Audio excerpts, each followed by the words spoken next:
Hello again, Strat Fans. Colonelstrat here. Back with a So You Want to Play video. Today I'm going to be covering the vampire counts, which are the antithesis to the Empire. Um, Vampires have a very unique playstyle that um, is very much like leader heavy. Like the vampire units, like even though they have some decent stats, um, like here, Graveguard, they have really decent stats with Silver Shield and magic attacks and all that.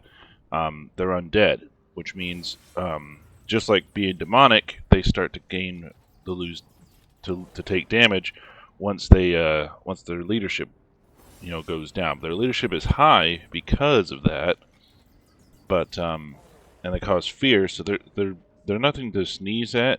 But they're not going to be. The vampire's playstyle is very much hero centric, where like your lord with magic is a lot more powerful and does most of the damage, whereas your units are kind of meant to just take the brunt of the damage. Um, so for this review, I'm going to be reviewing Manfred, even though he has recently gotten like a new starting position and a whole lot of new mechanics. He is one of the original lords, one of the original two. Him and Kemmler here. So he is still pretty vanilla.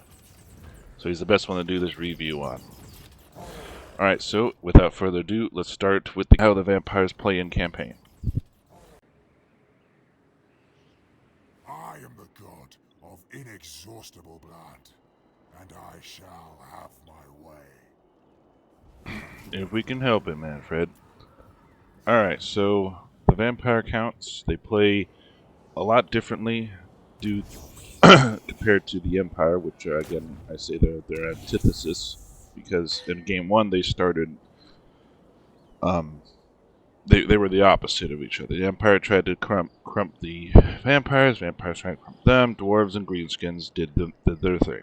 So their unique mechanic is they have their own corruption that increases their amount of replenishment after a battle. I think it's 20% when it's 100. So if you fight a battle in their province and you take a lot of casualties, 20% of them will be re-put. They also can raise the dead, which allows them to instantly recruit units. Very handy in a pinch. And there's certain battle sites, like if there's a big battle between two large armies, it'll create a battle site. And if you go there with your lord, you can recruit some really good units.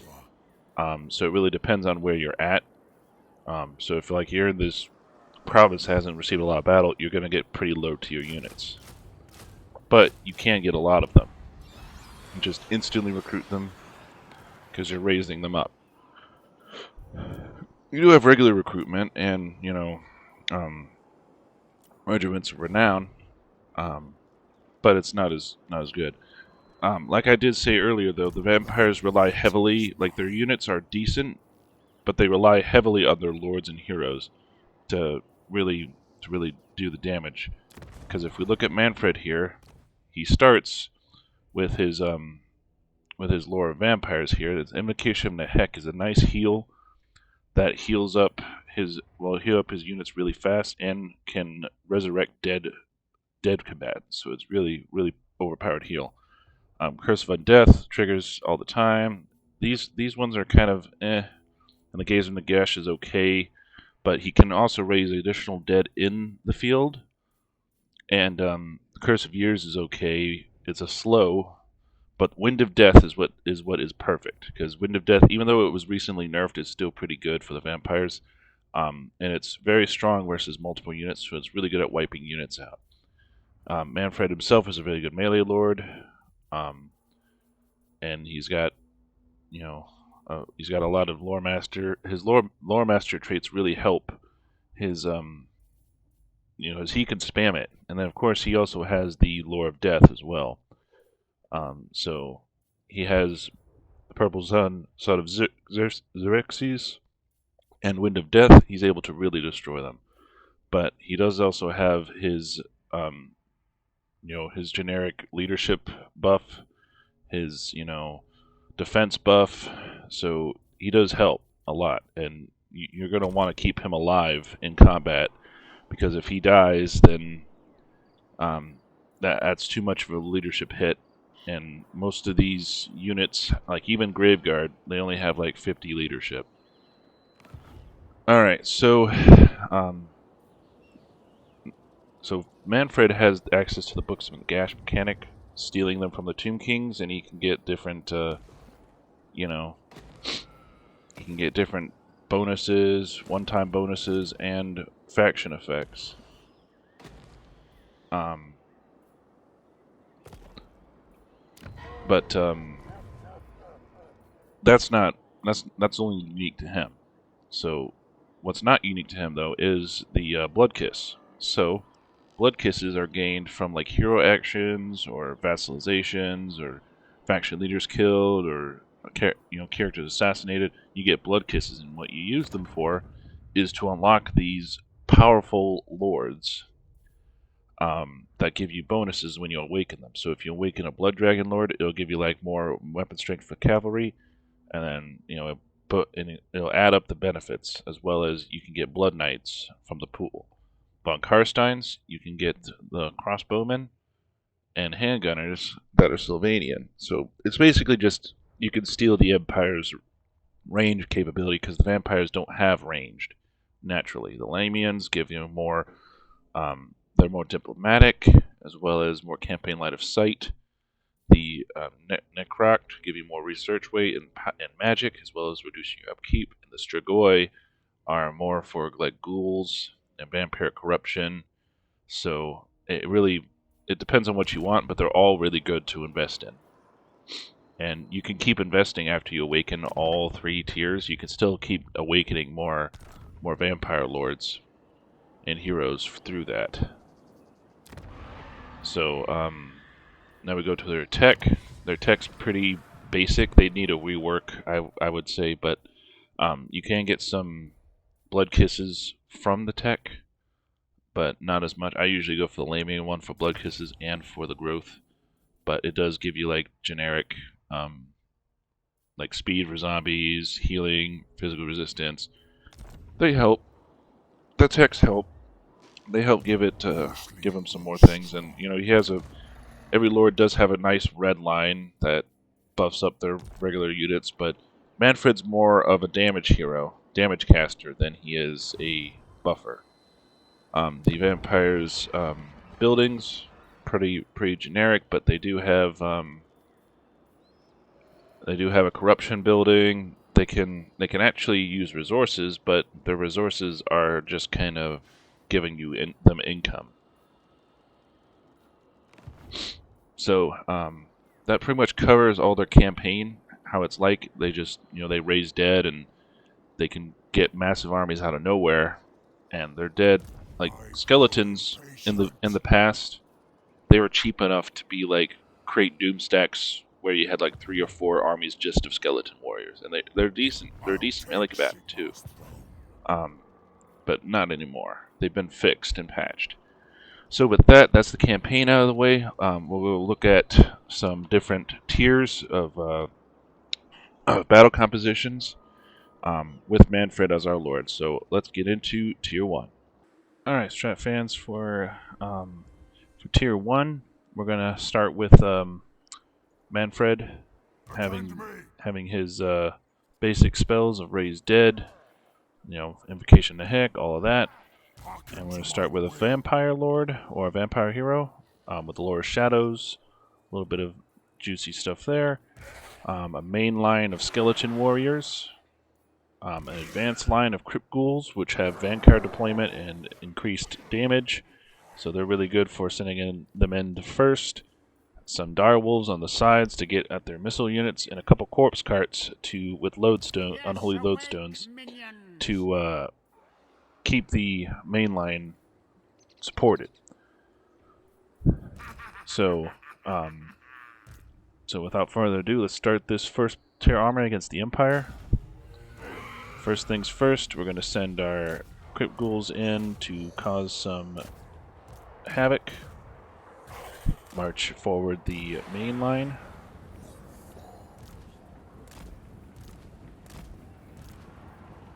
Yes, awake, minions!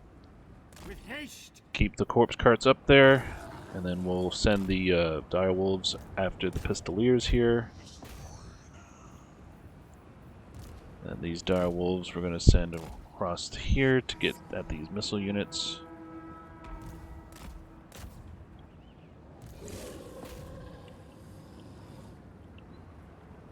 Alright, and then of course we're going to need to support our other guys.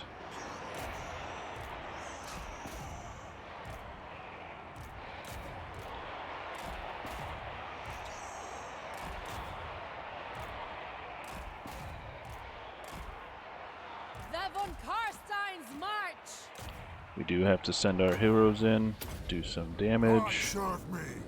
Let's do Invocation in the Heck over here. Send Manfred in to attack them. Send in our beasts around here. And then have the corpse carts, of course, staying around here. Corpse cat! So that they can do some regeneration. The living will join us. You don't want to have your corpse cart in the area, but you do want to make sure that you summon some reinforcements. And we're doing pretty good. Doing pretty good right now.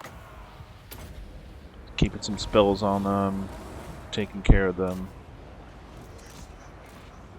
Just track down these pistoliers. These direwolves here are going to die.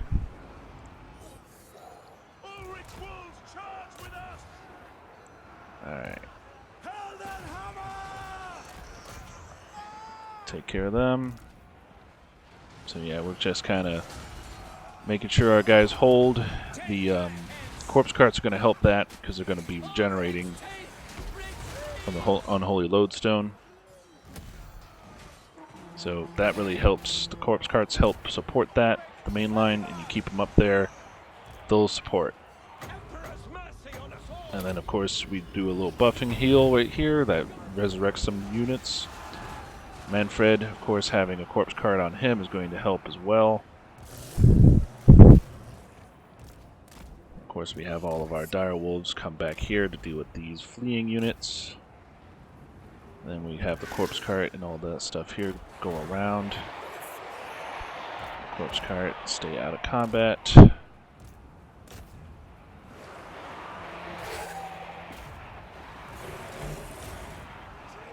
The enemy did take all of their damage, so but you see the corpse carts really help keep you you want to keep them close to your units because the more that you keep them close, the more they're going to be healed.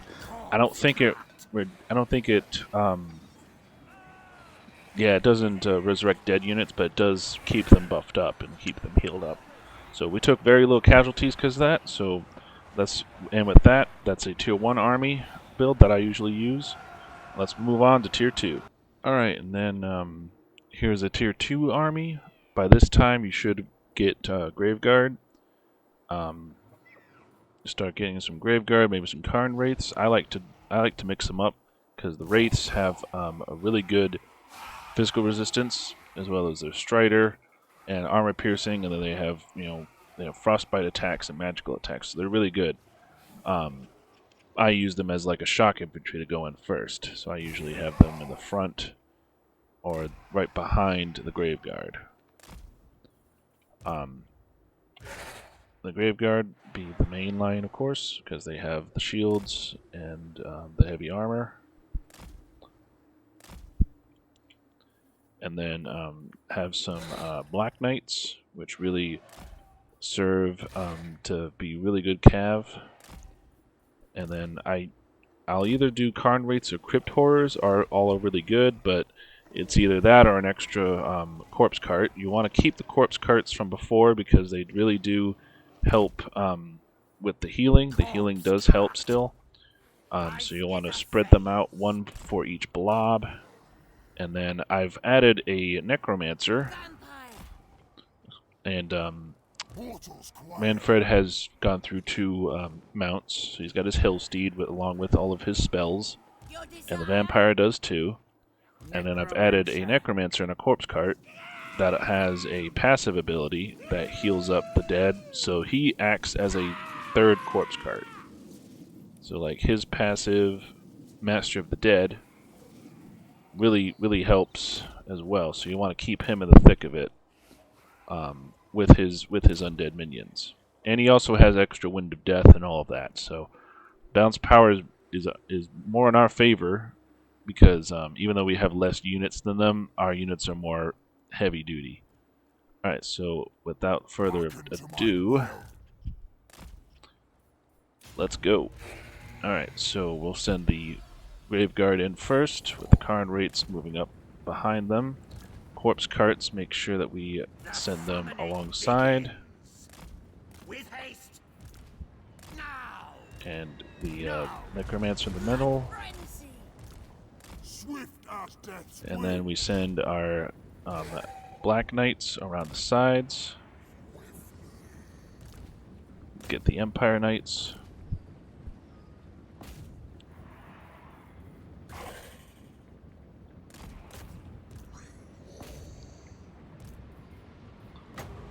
And we will do a Wind of Death. It is time. Might even double Wind of Death them. But I don't think that's possible right now. Yeah, Wind of Death will do really good in weakening the enemy forces. Alright, so then we send in the Karn Wraiths.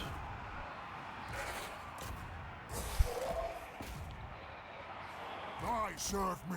And of course the Corpse Carts And rise. stay. And then we'll do Invocation to Heck. We surpass Nagash. And of course the Crypt Ghouls help. You'll want to try to stay on the enemy again. You want to bum rush them so that they don't My cure is have death. chances to use their missiles, because again that defeats your purpose. The vampires almost have no melee units, and even though missile units, even though they have a good We are immortal. even though they're able to get some missile units due to the Sylvanian like crossbowmen and handgunners, it's not really worth it because their play style for the rest of the units are like a straight bum rush. And having the corpse carts really pulls in the clutch victories because once you're able to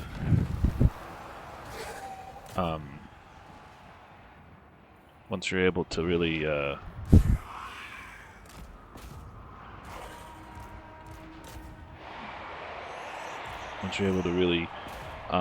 do the damage and get in there, you'll do a lot of damage to them, and you'll do enough that it'll trigger a rout, as well as making sure you spawn some deadites, because that causes terror. And just know the enemy you're fighting, because if you're fighting like dwarves notoriously are very difficult for vampires to deal with. But if you're fighting Empire, you can deal with them pretty easily.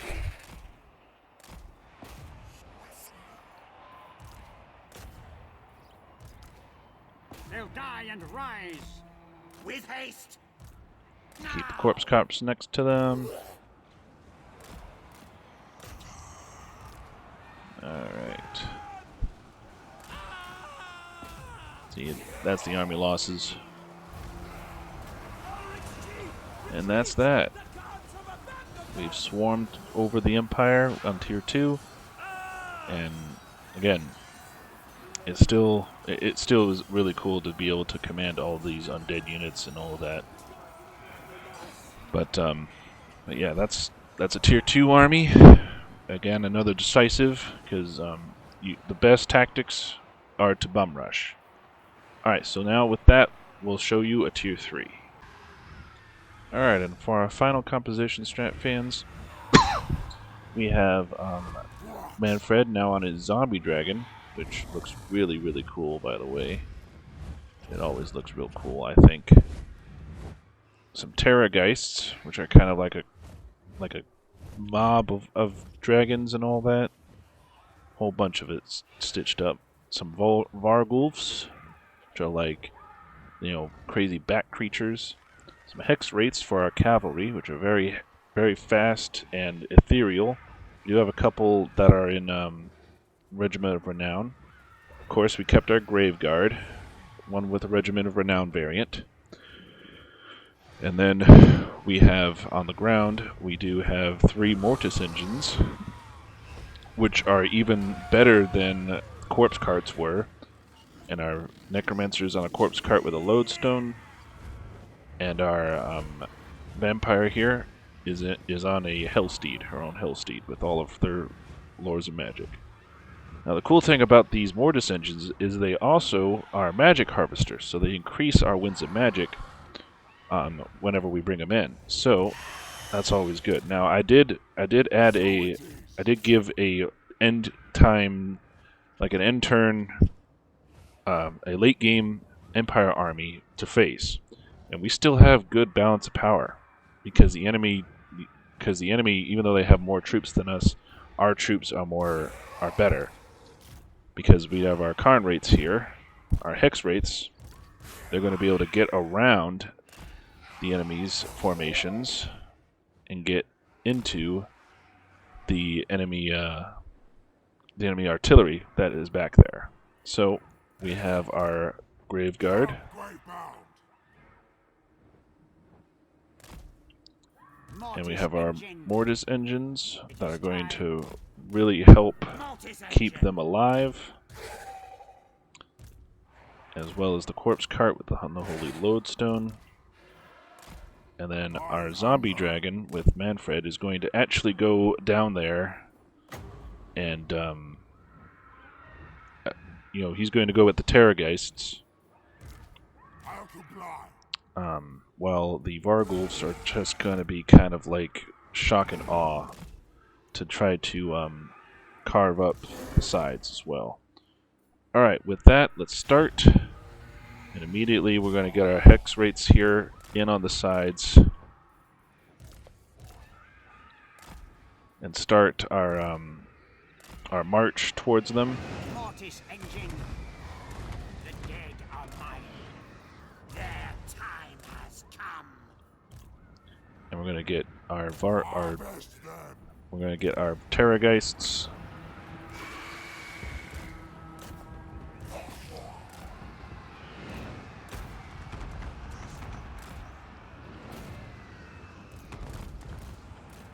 Our Hex Wraiths are going to go in as well to disrupt them.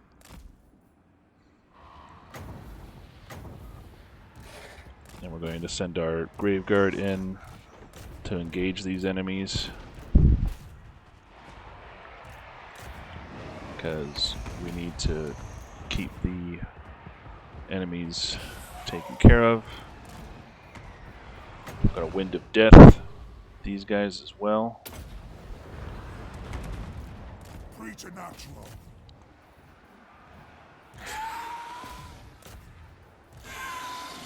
That's another thing. You gotta keep the Terrageists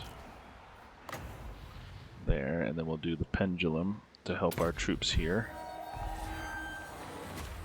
Thy He's going to serve me. do Invocation of Mehek himself, so he does a lot of Slaughter them. damage. Alright, so we already got their artillery taken care of, so we just need to go through them with the Hex Wraiths.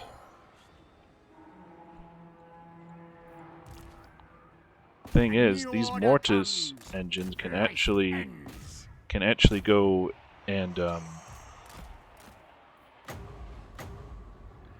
they can actually go into combat, so that's always good.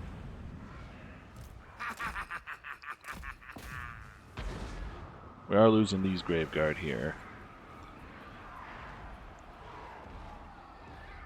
but we are taking them out slowly but surely.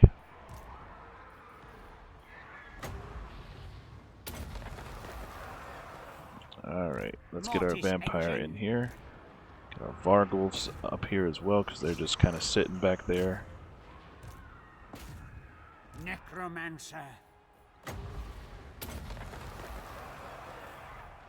Mortals quail.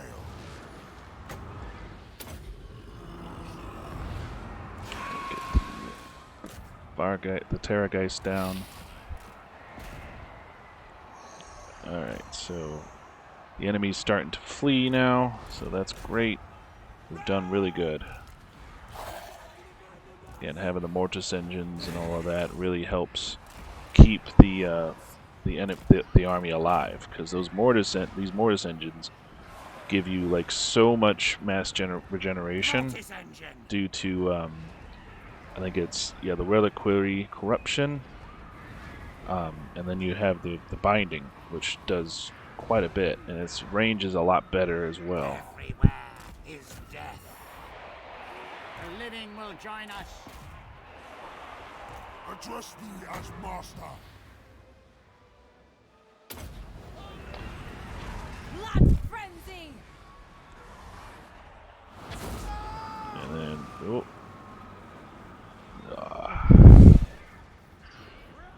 he did 65 kills by himself. We just have to get through these. So we've routed most of their army. We just have to get through these flagellants. The Empire has an ample supply, but they're easy to take care of.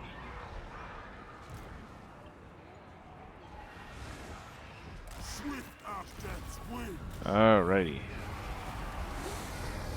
And that is a tier 3. And we mopped the floor of them. And with that, Strat fans, that concludes my vampire guide. So, just to review, the best strats to use for the vampires are to bum rush with your units, lock them down in melee, and to have your lord do most of the damage, as well as healing up your units. Corpse carts with lodestones are really, really sought out, and you want to keep them next to your units so that they can, continue to heal them. And pretty much, if you have that, like Gorst right here, he has so many corpse carts and so many buffs that he can get with them, as well as himself being on a corpse cart. Starting with a Mortis engine too, he really helps keep his units. He can out heal any damage, and that's the vampire's true strength, is their ability to out heal and resurrect their units.